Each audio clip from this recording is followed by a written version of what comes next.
Why, hello, YouTube people. We are back. Had a question in the Discord come up. We were chatting in there, as we always do. By the way, if you aren't in the Discord and would like to join it, fire me a message and I'll send you a link. You can do that on Instagram or wherever. I'll put a link in the show notes. It's always there too, but sometimes they expire. Anyways, we were chatting in the Discord and the question came up of, someone talking about when or asking when they should sell their cards. And, there's no one answer to that, obviously, but it sort of got me thinking about whether there was maybe an optimal time to look to sell your cards. So we know that cards are at their lowest in the summertime, and they're typically at their highest leading into playoffs. So those are the times that, I started looking at. And so I put together something here and we'll take a look at that. But, a couple things to note, just generally speaking, remember the time to sell is when everyone else wants it. That's not the time to buy is when people are chasing the card and driving that price up. That's not really sustainable when the demand's at the peak. That's when ideally you want to sort of gauge the interest, and when it starts slowing down, or you see it hitting a peak, then that's really a good time to sell it. So you don't need to sell at exactly the very top, but you do want to sell while there is demand. Otherwise, what happens is you end up being stuck holding the card, watching the price come down. There's no liquidity, no one wants to buy it, and you're going to end up ultimately selling for less. So that's just a thing. Don't get greedy with those sales. Take the money and move on to the next one. At the same time, guys, remember these are cards that you're looking to move. If there's PC cards and you don't want to sell, don't sell them. Have lots of cards. Like, it doesn't matter what the price does. I'm just not going to sell them, and that's perfectly fine. I mean, collecting's fun, right? Like, that's why we do this. But with those flip cards, the cards that you're looking to purchase and roll over, those are the cards we're talking about selling when, hype and interest is at its highest. Really often we see players, much like we do with new product. Everyone knows the worst time to buy a player is when the new product comes out. Typically, that's about the highest they're going to sell for. Perfect example, we got Mason McTavish right now, really ran up during the World Juniors. Still holding that price relatively steady, but just sort of an interesting case study there. And this isn't a shot at Mason McTavish, but the thing is, you don't look at Mason McTavish. What you do is you look at a rookie class, and you just say in general, you get a lot of people investing in a lot of players because they have faith and, they see the price going up and people really want this card and it's a chase card. A lot of times, if we look back, this is going to be the highest price that card ever is. Like, I would bet quite a bit of money when I buy Mason McTavish, or if I buy Mason McTavish, either this up next off season, so after he has 1 year in the league or after he has 2 years in the league, I would likely bet that this card is worth less than it is right now. So, it's one of those FOMO things people want to chase, and that, this would be a really good time to sell Mason McTavish, to be quite honest. But we just know, generally speaking, most cards aren't going to sustain the price that they are when the product first comes out. So let's take a look at what I did here. So this is just a straight hypothetical. I took the 4 big boys. I think, outside of these guys, to be totally truthful, I'm not sure who else I would keep long term. I got McKinnon in there. He'll hold a bit of value. Maybe Draisaitl after those guys. I'm not really sure. Kale up in the air. I don't know. We'll see. Just the way I think about it. All my longer term holds and my PC. I do PC Mac, and I don't care about the value. And I PC Rantanen and Kucherov and some other guys. But you really got to think that money is likely going to go down, or the value of those cards is going to go down. That money will be sunk, but I enjoy the cards and I'm going to keep them. And I think if you're looking at other, young guns 10 years after retirement, who's going to have any value? I don't think many, generally speaking. Maybe that's a hot take. Maybe it's not. But, I think these are probably the 4 guys who will hold future value. I don't think it gets much further than this. That's how I feel.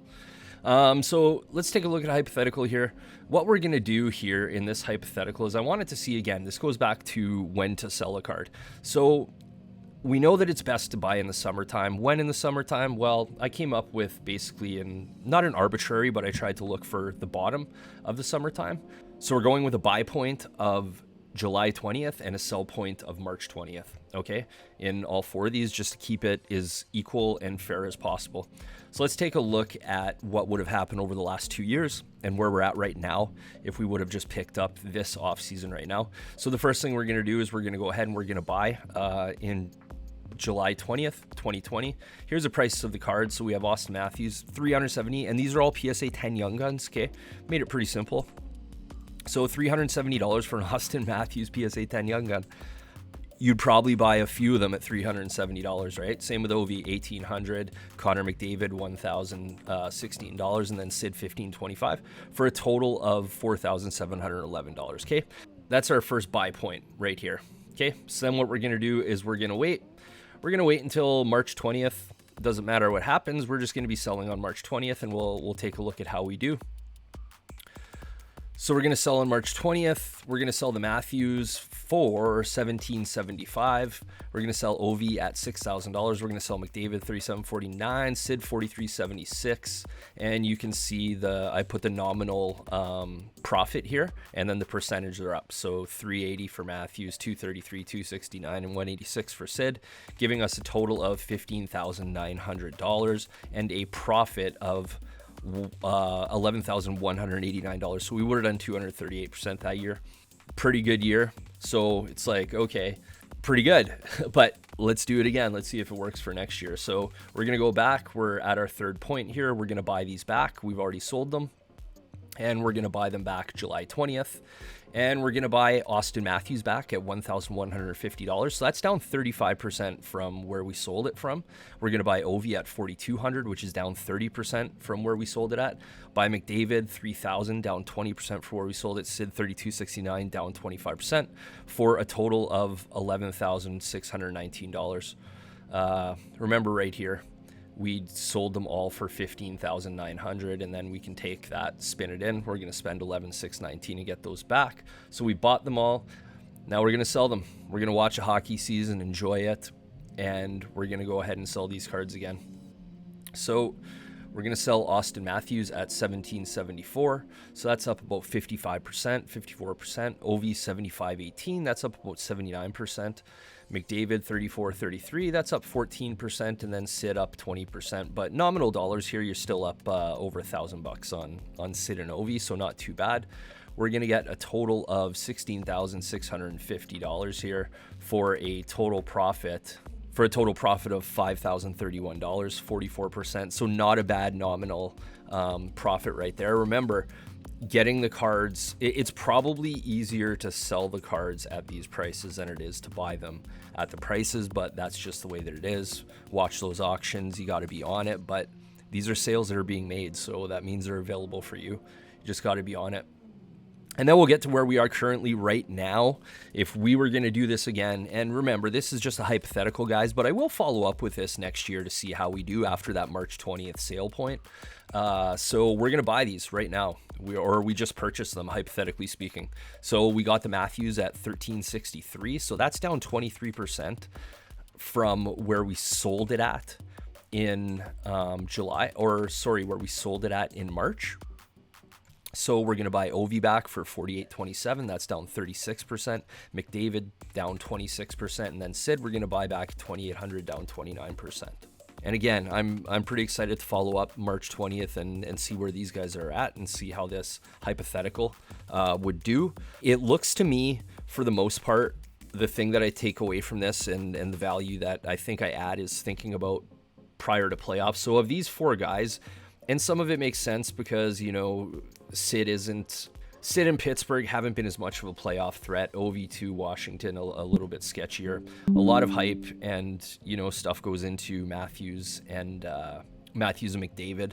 So we did see those prices get a little bit higher into the playoffs, but Sid and Ovi actually continued to go down after we sold when they hadn't reached the playoffs. And they did make the playoffs in both of these seasons. So that wasn't the issue. But that's sort of a takeaway. Is it's not always in the playoffs. This arbitrary point, this March 20th, this end of March seems to be like a pretty reasonable sell time. And I just wanted to touch on a couple more things that we're seeing this off season. So one of the things that we're seeing, if you are looking to buy in the off season and load up, it's certainly a good time in that July 20th into August. Even where we are right now, it's August 29th. We're almost September, but I actually just bought a Sidney Crosby Young Gun today. Good price. Was happy with it, so I will have a little bit invested in Sid. I don't know what I'm going to do with it, but anyways. Auctions are really good on eBay. They've been going extremely low. So if you are into buying PSA 10s and holding them and flipping them and selling them that way, certainly watch those auctions. Pick some guys, put them on your watch list. Summer's the time. There have been incredibly low sales. Again, I touched on it earlier. New release rookies, likely the highest they're ever going to be is today. It's just math. It's just players. Not everyone's going up. It's not going to happen. The market, ultimately of the 10 guys who are being bought, one of them, two of them might pan out and, be. And when I say pan out, I'm not, I don't mean to be disrespectful of these players and them being good players. It's not about that. What it's about is the market and which of these players the market is actually going to put their money into. And they can't put their money in everyone. So we'll sort out, and these guys got to do it through performance, right? We'll figure out who those one or two guys out of the 10, 12, 15, whatever, got a big class this year who are being bought, but don't FOMO in. You got time to watch. Which sort of leads me to the end of this, but I'm going to tell you my next video I'm doing is going to be 5 players who I've bought or bought to some capacity. None of them are first year rookies. These are guys who I've had a couple years. Their names. You'll know them when you see the list. These are guys we've had time to watch. We know what they are, yet they still have, a good amount of upside. So that'll likely be my next video is top 5 players that I've picked up this off season. I've used Market Movers charts here. If you're looking to get into Market Movers, I got a promo code down there. It's LAP $1, LAPP $1, and you get your first month for $1. Try it out. They're coming out with Market Movers X, which I'm super excited. I'm told is later in September. Really excited about it. But anyways, guys, thanks for watching. We'll check you.